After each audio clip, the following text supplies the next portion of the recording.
Good enough. Not messing with it anymore. Maybe I will. If it bothers me, I will. I don't think it will. That mirror thing messes with you. It really messes with you. Alright, where are we? Let's see. Refresh. Let's get our schedule up and going. Nope. Where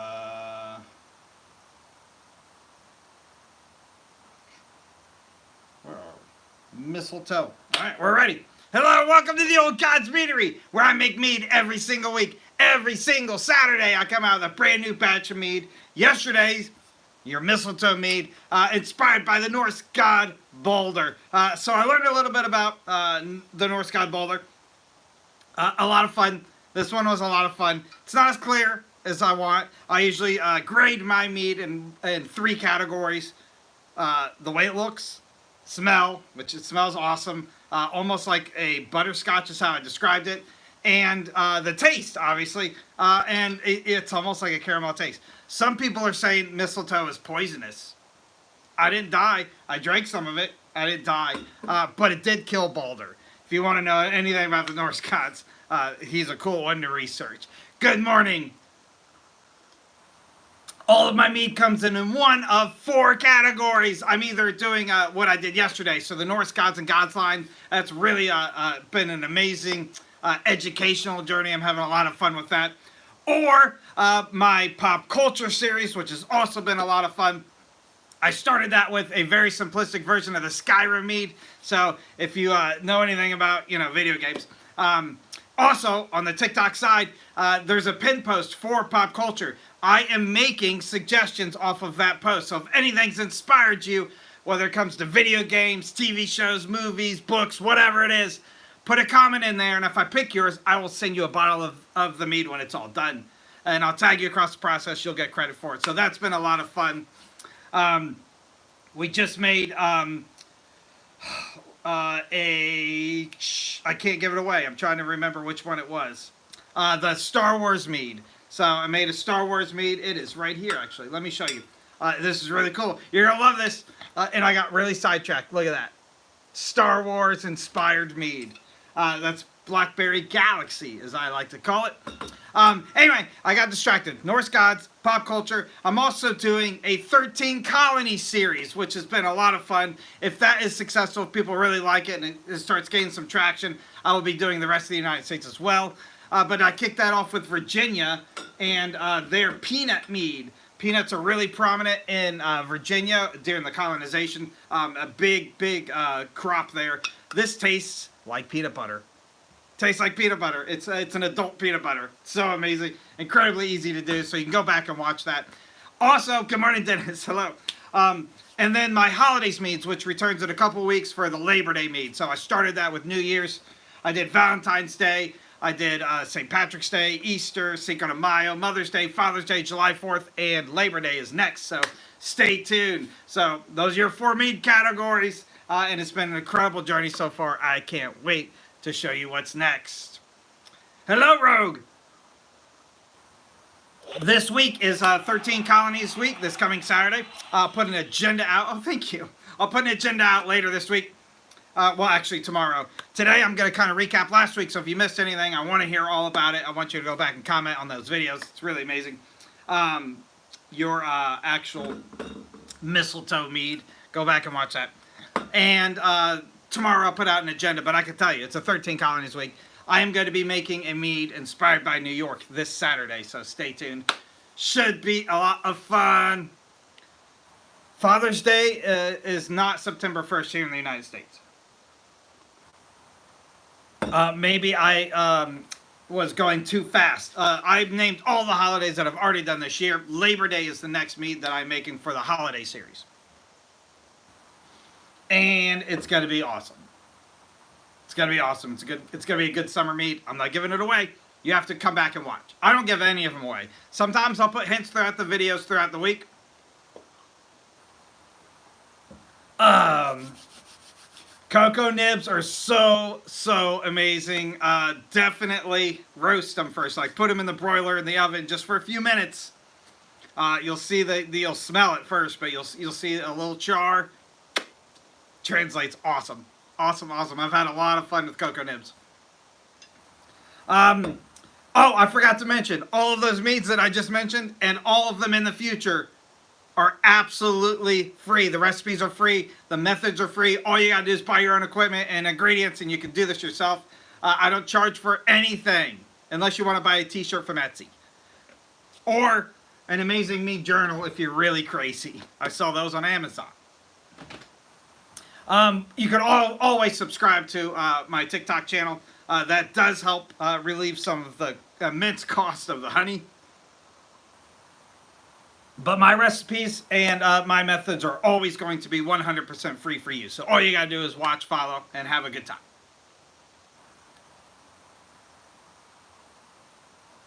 Poisonous. I've never seen anybody die from it. Except for Balder. And it was thrown at him. He didn't consume it. In all seriousness, yeah, I guess mistletoe is poisonous in its raw form or whatever. They do make teas. I bought a brewing mistletoe. So, everybody relax. I didn't die. And I had a few glasses of it. A significant amount, if you will. Welcome to the Old God's Meadery. Good morning. It is Sunday morning, about 7:06.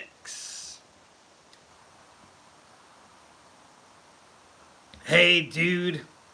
Have I been to Valhalla? Not yet. I don't think I will go, though. Like, standards of getting in there are pretty high.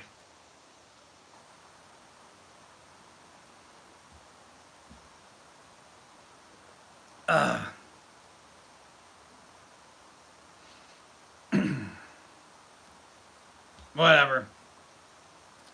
What yeast do I love the most? Oh my gosh, Scott's awake? Good morning, Scott. So I use D47. I'll leave it there. It's my second favorite yeast. Produces a semi-sweet most of the time to sweet meads. I prefer EC1118 though. It is a dry yeast. That produces a drier mead, which is I prefer. But I am in the minority. I would say there's a good population of people that like dry wines. However, a vast majority of people like sweet or semi-sweet.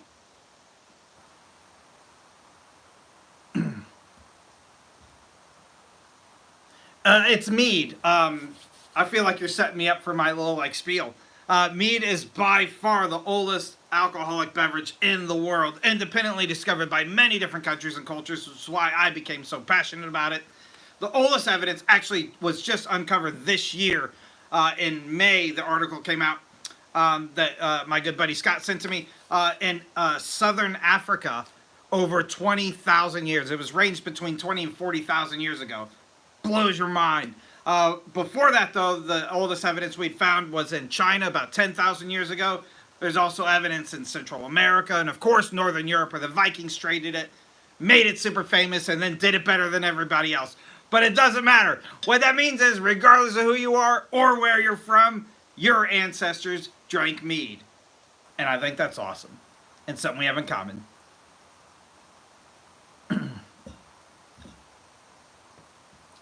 I'm not super familiar with the 71. I think it's semi-sweet, though. I think it's a semi-sweet one. If you jump into the Discord, there's a link up in my link tree. There's also a link in Scott's profile, who is here somewhere, I think.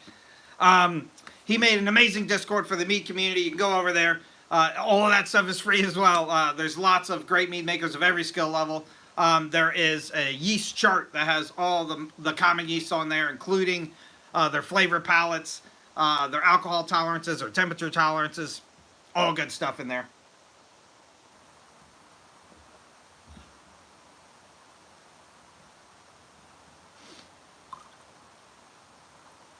I mean, I am an amateur. Every single batch I do is an experiment. I fail as much as I succeed. So, I am flattered, though. Thank you, Rogue. Hopped mead. Yes, I have. It's been a really long time. I would say pay attention to the future, though. Pay attention to the future. Um, it's a little ways out.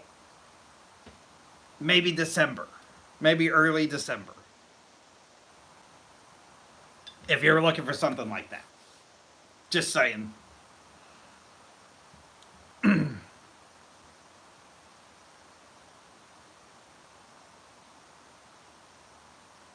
Uh, there's lots of different meads out there. It's like beers, so keep trying or make your own. It is live. I am live right now. I see you just said that.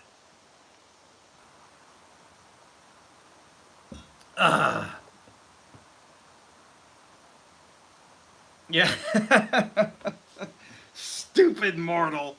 Um, I don't know. It's sat as long as the rest of them sit. It just, yeah. I don't know. You can't win them all. You can't win them all. That's okay. It was the second of the Norse meads I've done so far, and it's been a lot of fun. The first one is this. This is a lot of fun too. I try not to do gimmicky stuff, but every once in a while I get pulled in and I do it.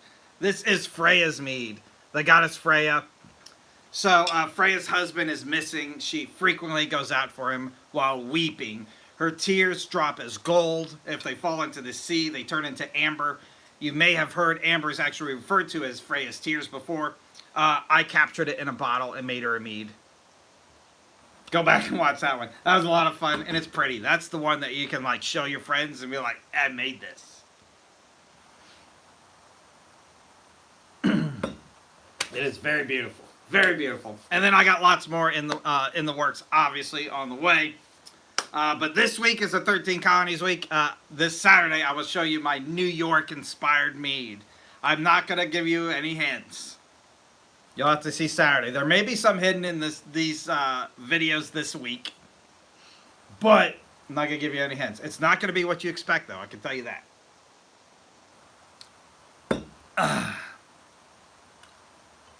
Good morning. If you're just jumping in, welcome to the Old Gods Meadery. I make mead every single week, every single Saturday. I come out with a brand new batch of mead that I've never made before. I don't replicate recipes, and I don't miss Saturdays. Batch 130 comes out this Saturday. 130.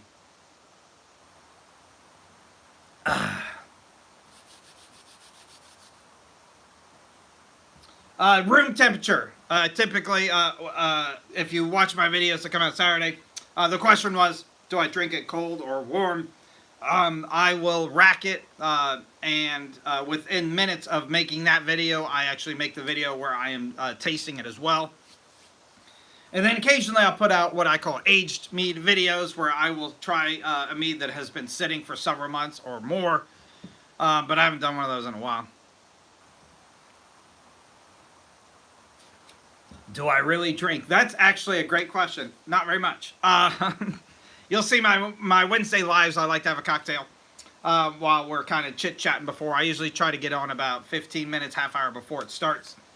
And I loosen up a little bit. And then I drink throughout the week about half the bottle on average.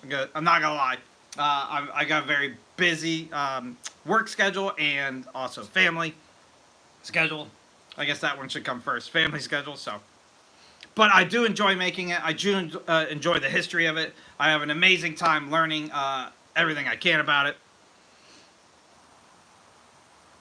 Yeah, fun fact, my wife doesn't drink at all. Nothing.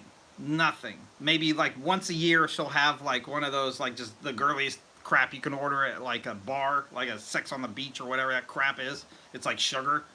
That's it. Hello, Richard.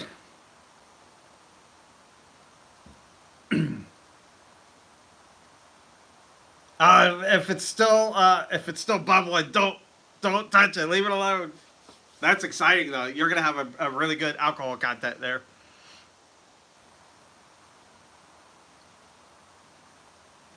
That's gonna be fun. I can't wait to hear all about that one.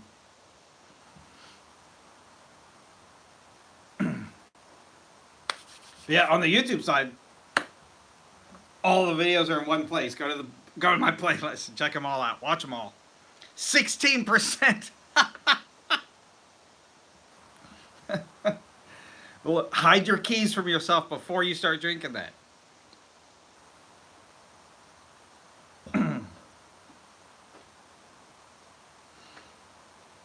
16%. That's nuts.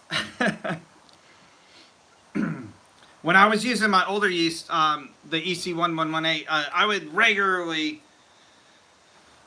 go between 13-15% ish. I got up to, I had one batch that was like 22%. It was the highest I'd ever seen it. But I never really had anything closer than that. I think there was one or two at like 18. 16 is slow down.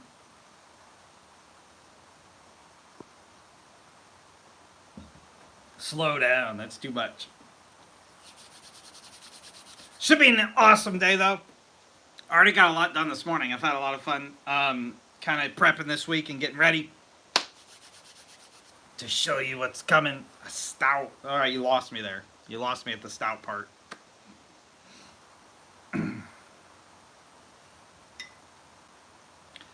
Do I have a fruit press? No, I do not. I have made patches where I've used like a potato masher or avocado masher to mash stuff by hand. I will tell you, a vast majority of fruits I use, though, my secret, my pro tip, if you will, my opinion, I use frozen stuff. Buy it from the frozen section of the grocery store, or if you buy it from your produce section, freeze it. Put it in a bag and freeze it, and then defrost it, let it come up to room temperature, so you got to plan like a day ahead.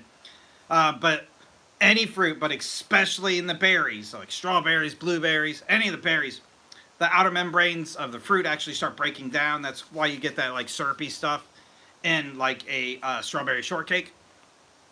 That stuff will permit your mead a lot better. You get a lot better flavor and a lot better color.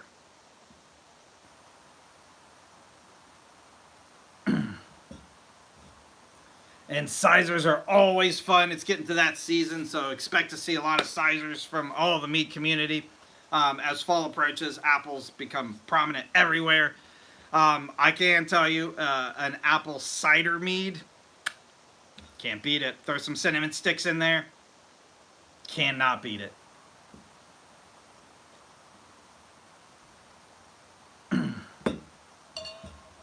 Newbie question.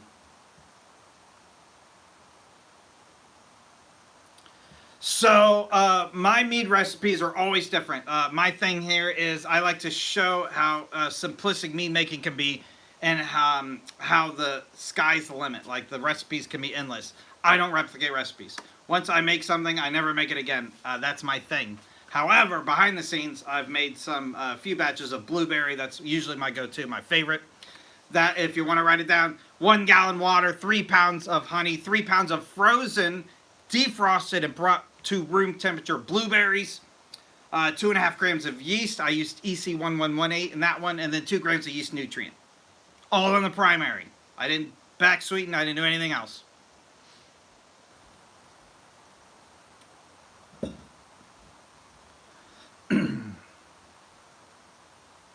Yeah, apple cider. You can't go wrong with apple cider mead.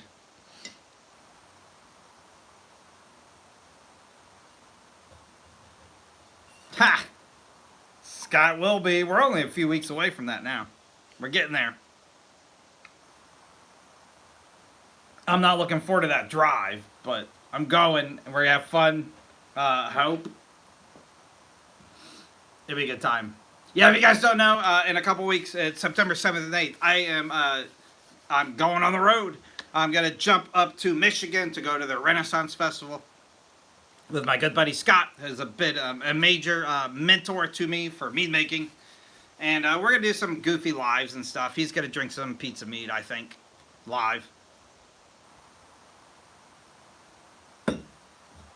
So, stay tuned. It should be a lot of fun. I can't wait.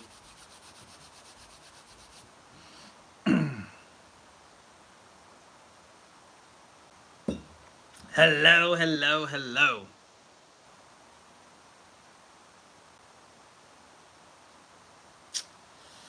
Spicy apple cider mead. I'm getting thirsty. It's too early in the morning to start talking about that.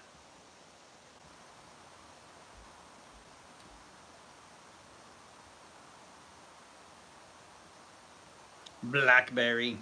Blackberry is so fun. It always turns out just like such a brilliant color. Always, always, always. And it's delicious. You can't go wrong. But yeah, if you guys want to see Scott, for those of you who know Scott, if you want to see anything, funny, shoot me a direct message. Let me know. I'll try to set it up.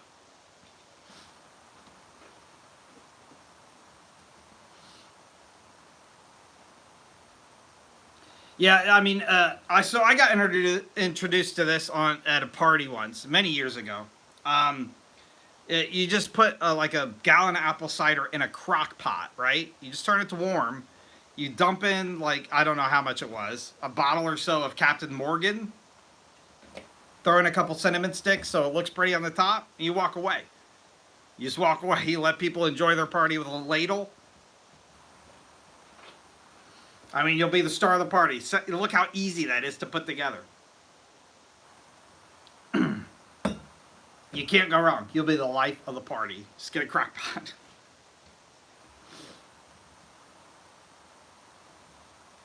It definitely, yep, it is. But it's easy. Cheating is always easy, right?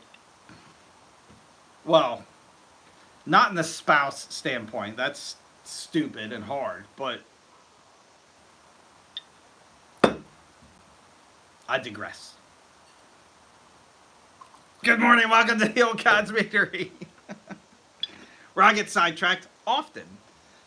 I also make a brand new batch of mead every single Saturday. I don't miss Saturdays. I don't replicate recipes. Batch 130 comes out this Saturday.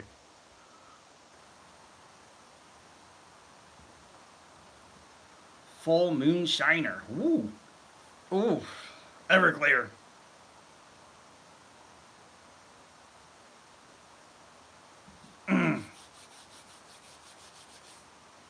I mean, I think... Hold on. I do. I have an apple cider in one of the live batches.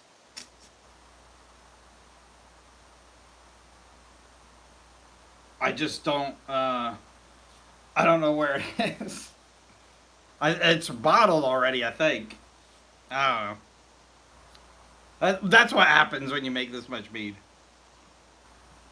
I was really good on the live stuff until a couple things happened. One, I didn't think anybody was going to care. So, like, I didn't keep great records at the beginning. I was keeping more, like, time. I was really, like, concentrating on how much time it would take on the lives to do it.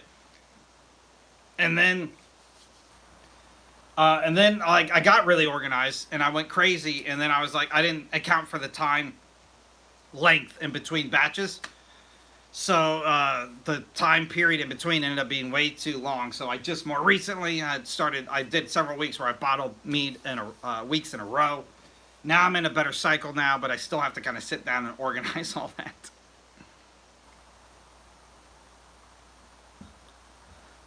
He probably just rolled over, checked his phone, went back to sleep. I heard if you're like quiet, you might hear him snoring. Like a seashell.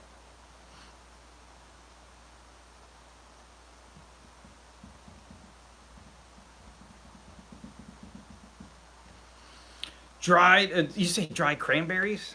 I love cranberries. Cranberries are like, you can get the dried ones any time of the year. I tried to get fresh ones last year or the year before maybe, and they're very hard to find. Like, they literally come out like during the 2 weeks leading up to Thanksgiving in the grocery stores.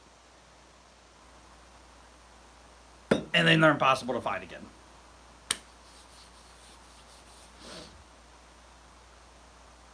And that's one of those things, like, you see, like, the cranberry juice, like, commercials, right? Whatever, Ocean Spray or whatever that is, where they're in, like, these fields of cranberries, and they're, like, they got the high waters on. Where all those cranberries go? All of that goes to juice? They don't sell any of those fresh? Something's going on with cranberries.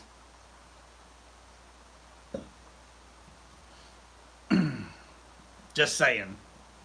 Something fishy going on there.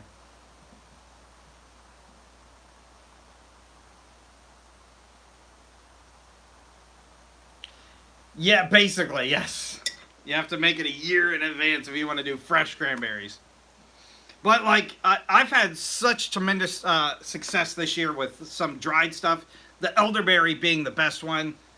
So Scott sent me some dehydrated elderberries, and they hydrated amazingly. Just putting it in, the primary. So you can find dehydrated cranberries pretty easy, and I imagine they'd be just as awesome.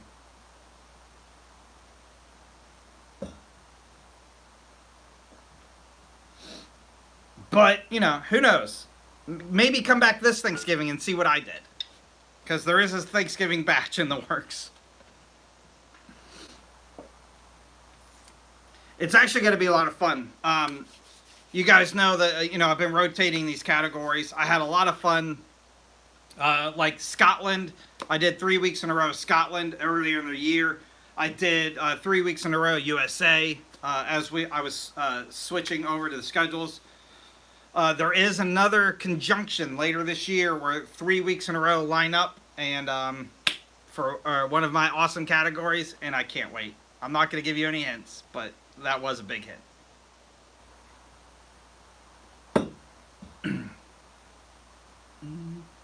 Lemongrass. I haven't used lemongrass, but I will tell you I did lemon myrtle from Australia, which is like almost like a tea, like kind of like dried tea substance. I put that just in a primary, and it looked and smelled like better than you could make just with lemons.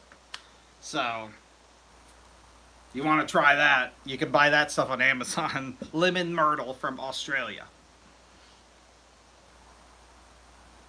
It was awesome. Awesome.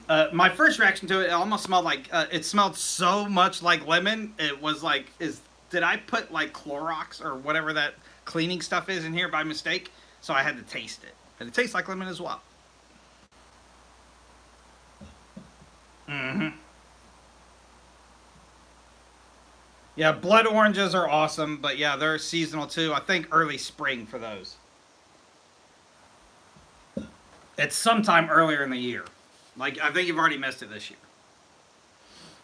And they're also incredibly, like, short-windowed, in my grocery store, at least here. But yours is probably pretty much the same, because I know we're in the same region. But on the Northeast, I want to say maybe a month or so, I would see them in the grocery store. Then you don't see them again. If you don't know what a blood orange is, I didn't either until I started making mead. They're incredibly fun. So they look like an orange. They're a little bit bigger than a typical, like, navel. They looked exactly like it, though. You cut it open, and they're bright red on the inside. They taste very similar to an orange. They're bright red on the inside. And if you don't, like, as they ripen, they start seeping through. So you'll start seeing, like, red patches on the outside of the orange. The more it ripens and, like, liquefies. They're a lot of fun, though, and make really cool-looking meads.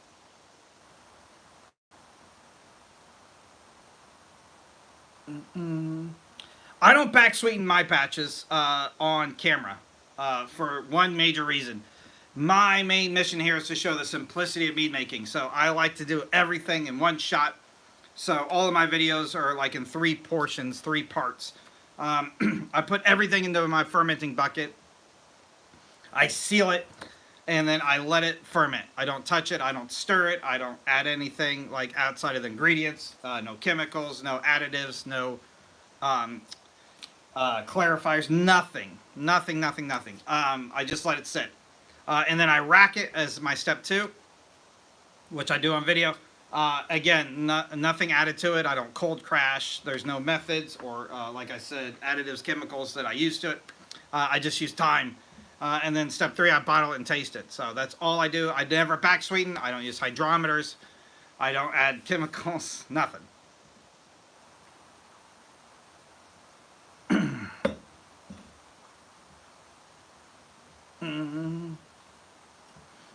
I will say I'm in the minority there. A vast majority of people back sweeten stuff. If you want something like a particular flavor, oh, thank you. That was cool.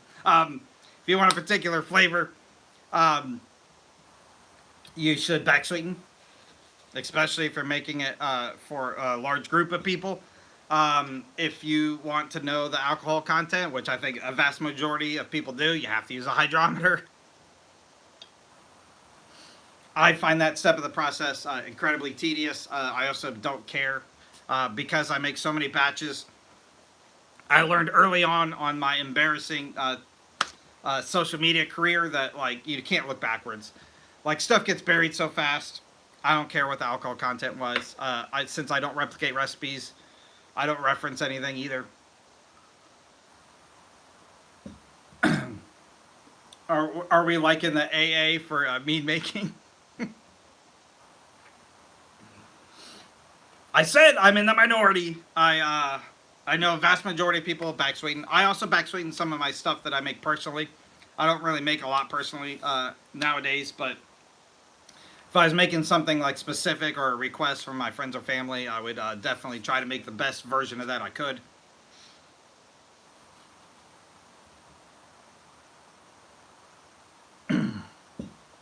I do not sell. I'm not licensed to sell. However, every single recipe is 100% free. All you gotta do is check the descriptions of the videos. And every video shows you the entire process.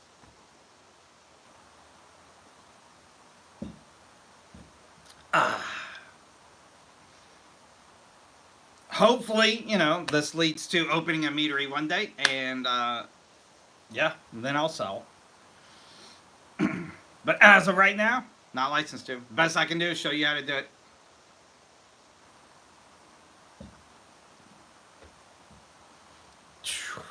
It's gonna be an awesome day. It is Sunday, 7:32. You have me for a few more minutes, and then I gotta get back to work. I got some more stuff to record for later this week. Prep the mead. That's coming out Saturday.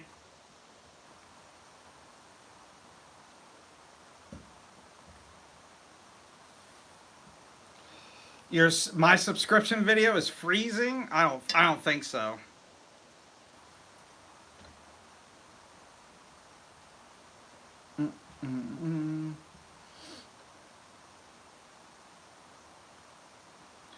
Yeah, back sweeten. I mean that's a whole nother like you can make a channel just on back sweetening. Most people just use a little bit of honey. You can also use, if you made some kind of like fruit, like a blueberry mead, you can also add blueberries in the secondary. You can add sugar. You can add anything.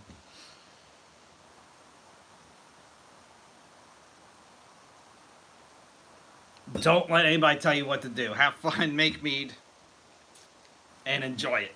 Share it. Pepper meads. Yep. I talk about this pretty frequently. I love spicy foods. I actually went out a couple weeks ago with my son to Buffalo Wild Wings. We got the hottest one, the waiver one. Both of us cried. Anyway, I like spicy foods. I like to try spicy foods. I especially like cultural foods, ethnic foods. I love spicy stuff. I despise spicy drinks. Despise them.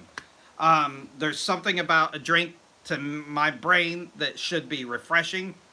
And if it's spicy, it's like the opposite of what it's supposed to be in my brain. I can't do it. I can't do it. But I do, of course, make stuff. I think the most recent one I made was some kind of jalapeno strawberry. Excuse me, that was one of the live batches. I also have made a mango habanero, I think, before that. I made a couple just strictly jalapeno batches.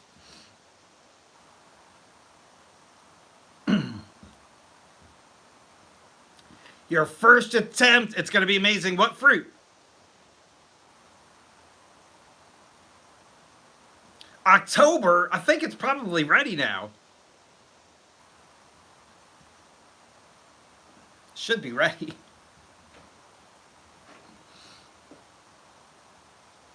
Ah, mixed berries.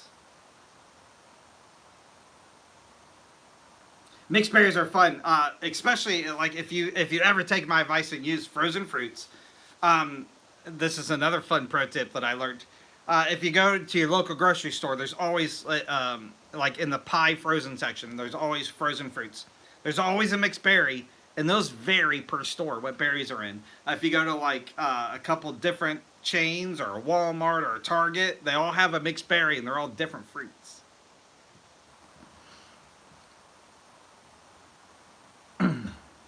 So you can make a variety of frozen mixed berries and then compare them all.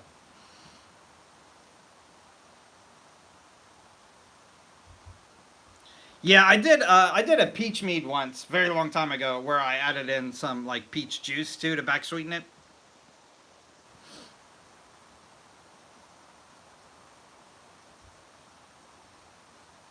Strawberry, blueberry, and blackberry. It's gonna be amazing. It's time to drink it though. Since October, it's time to drink that.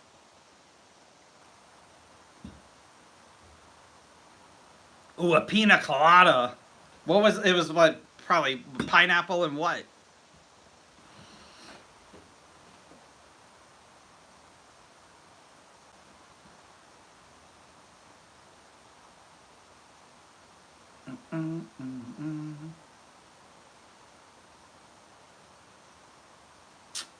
Yes.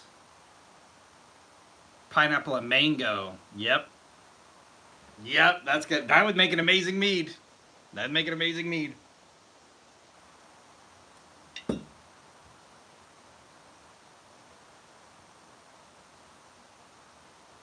I mean, if it's in a carboy, just bottle it.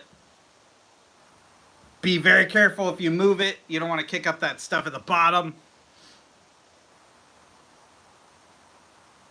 I use a siphon in every single Saturday video I put out. It's that portion of the video is usually fast forwarded, but you can check it out. It's incredibly easy to do. There's two ways to do it. I prefer actually hand pumping for bottles, but for carboys, I usually use gravity. If you have the regulator on the end of yours, you can do either. I took mine off because I'm a rebel. The regulator, the reason why I took my regulator off is if you do it correctly, it takes some practice and you can manage it.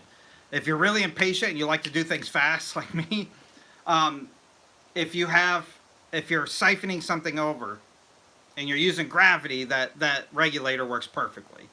If you're hand pumping, you have to have three hands. You have to have one to hold that regulator down, and you have to be able to pump without stirring up the stuff at the bottom.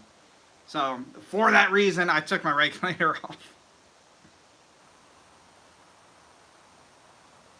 So all the ones you see in front of me are 750 milliliter bottles, wine bottles. I buy them from North Mountain Brewery Supply.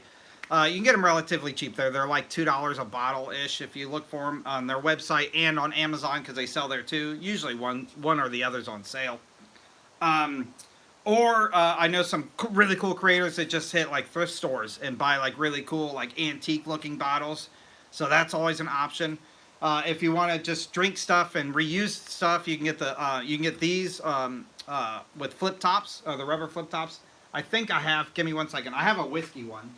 So I could show you. These guys here, these are just like the rubber stoppers that you can kind of reseal over and over and over again to keep your stuff good. But they make these bottles with that too. I do have one. If you get any bottle, or you can just use a wine bottle that you drank. And then these come in 6-packs at Walmart. Go to your local Walmart. In the kitchen utilities aisle. It's hanging on a peg. It's very discreet because nobody buys these, but these are just reusable corks. I buy those for the 4th bottle that I typically go through. The other 3 I put permanent corks in.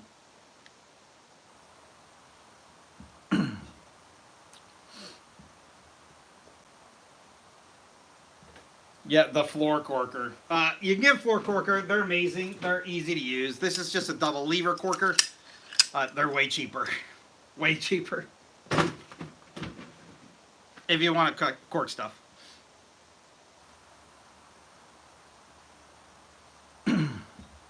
But yeah, then you really devote yourself. Like you're in the hobby if you start collecting all that stuff.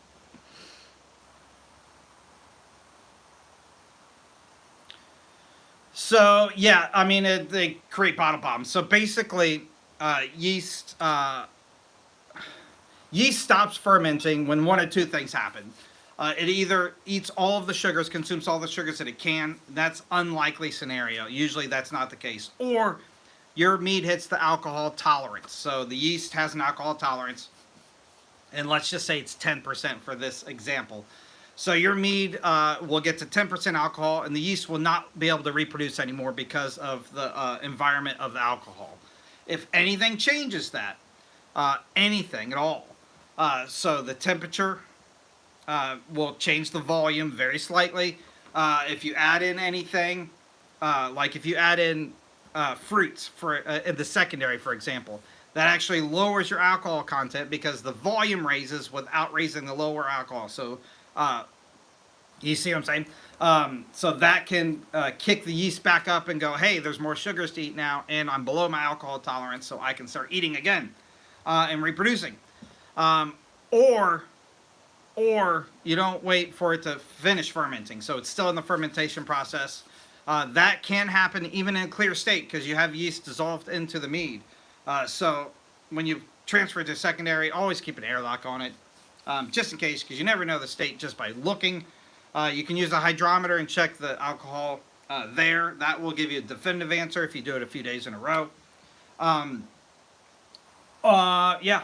But I would say if yours has been sitting since October, you're in good shape. Just don't stir it up when you move it. Yep, like Rogue just said, you should be absolutely fine.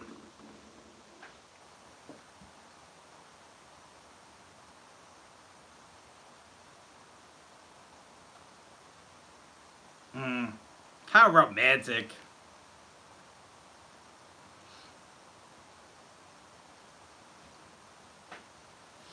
How romantic.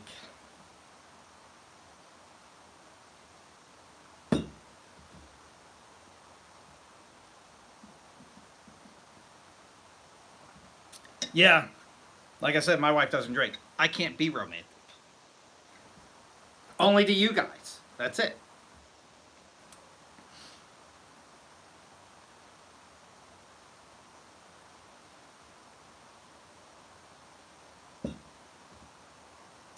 Yep, that's how you get babies. That is how you get babies. All right, guys, I'm going to start wrapping it up on that note so you guys can break away and start making babies. I will be live Wednesday. There is a subscriber-only post already up. I put it up last night. So if you want to subscribe, it really helps me out. Takes a little dent out of the immense amount of money I pay for honey. You may get a batch of mead sent to you. I'll send you some bottles. So that post is up. So Wednesday I'll be starting a brand new batch. It's going to be chosen by somebody in that post. So go check it out from last night. I'll put a video up shortly, kind of just recapping last week, and then another one later today. To make sure everybody saw the Boulder Mead. So I know you guys have already seen it. So you can ignore those posts. Just like them and share them anyway. And then tomorrow I'll put out some videos kind of introducing what's going on this week. And some reminders to join the live on Wednesday. Should be a lot of fun. I already have an event up for it. So if you go to my profile, there's a little calendar. You can register for the live. But I'll be putting some reminders up in some of the upcoming videos. So those are always a blast. If you see anything I do at all, come those Wednesdays. Those are always fun. Yeah, it's a 13 Colonies week. Shh, not telling anybody till tomorrow. But your New York meet is coming your way Saturday. Should be a lot of fun. It's not what you expect. It's not what you expect. Yeah. Go back and watch everything from last week. Share it. And have some babies today. I will see you all later. Have an amazing Sunday. Make somebody smile today. Go out of your way. Make a stranger smile today. It's not pizza. It's not what you expect. It's not what you expect. I hope you're not disappointed actually, by the time it gets here. Because, like, New York, there's a lot of options for New York. Right? And I tried to be honorable. I tried to do the right thing. So, we'll see. We'll see. I think it's going to be good, though. I think it's going to be good. I'm excited about it. It should be delicious. Yeah. I'll see you guys all Wednesday. I do not go live Saturday. I will be live again on Sunday morning, though. Same time, 7 a.m. And then Wednesday night, 9 p.m. Eastern Standard Time. Those I always try to put an event up for so you can kind of see them. But I think that's it. Thank you so much for letting me be here. It's been an amazing journey so far, and we're just getting started. I can't wait. Batch 130 comes out this Saturday. All the recipes are free. They're there right in there in the description. So go back and watch it. I'll see you guys all real soon. Shoot me a direct message if you need anything at all. I answer all of them. Skull!